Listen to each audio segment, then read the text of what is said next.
ఇక కడప జైల్లో దేవిరెడ్డి చేతనేరెడ్డి తనను ప్రలోభాలకు గురి చేయడం వాస్తవమని వివేక హత్య కేసులో అప్రూవర్ దస్తగిరి తెలిపారు. జైల్లోని సీసీ ఫుటేజీ బయటకు తీయాలని డిమాండ్ చేశారు. కడపలో నిర్వహించిన మీడియా సమావేశంలో దస్తగిరి మాట్లాడారు. రాజకీయ కుట్రలో భాగంగానే వివేక హత్య జరిగిందన్న దస్తగిరి ఎంపీ టికెట్ కోసమే వివేకను హతమార్చారని స్పష్టం చేశారు.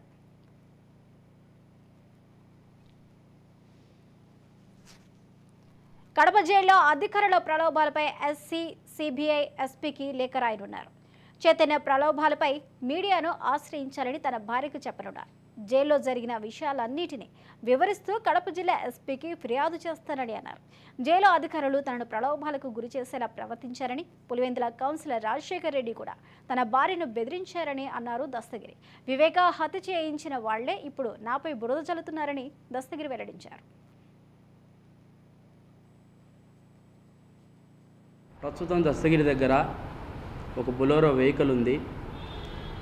ఆ వెహికల్ అతను కొనుగోలు చేసి ఇప్పుడు ఉన్న పరిస్థితిలో ఒక క్యాన్వాయ్తో అతను తిరుగుతున్నాడని చెప్పి సాక్షి పత్రికలో రావడం జరిగింది. అంటే ఆ చిన్న ఉదాహరణ తీసుకుందాం, అది ఫేకా నిజమా అనేది చెప్తా. ఒకవేళ నేను జైలు నుంచి రిలీజ్ అయితేనే నా గన్మెన్లు కానీ నా ఎస్కార్ట్ కానీ నా వెనకమ్మడి యథావిధిగా రావడం జరిగింది. వాళ్ళకి నేను ఏం చేసేది ప్రతి ఒక్క విషయం వాళ్ళకి తెలుస్తుంది. తెలియకుండా ఎక్కడ పోతుంది? ఇప్పుడు బొలెరో వెహికల్ ప్రస్తుతానికి నా దగ్గర ఉందో లేదో అనేది కూడా చెప్తా. ప్రస్తుతానికి ఆ వెహికల్ నా దగ్గర లేదు. ఒకవేళ అది ఉన్నట్టు మీరు నిరూపించగలిగితే సాక్షి పత్రికకు కానీ జగన్మోహన్ రెడ్డి గారికి కానీ ఒక సవాల్ విసురుతాండ. అది కన్నా మీరు ఉన్నట్టు నిరూపిస్తే మీరు ఏం చెప్పినా దానికి నేను సిద్ధం.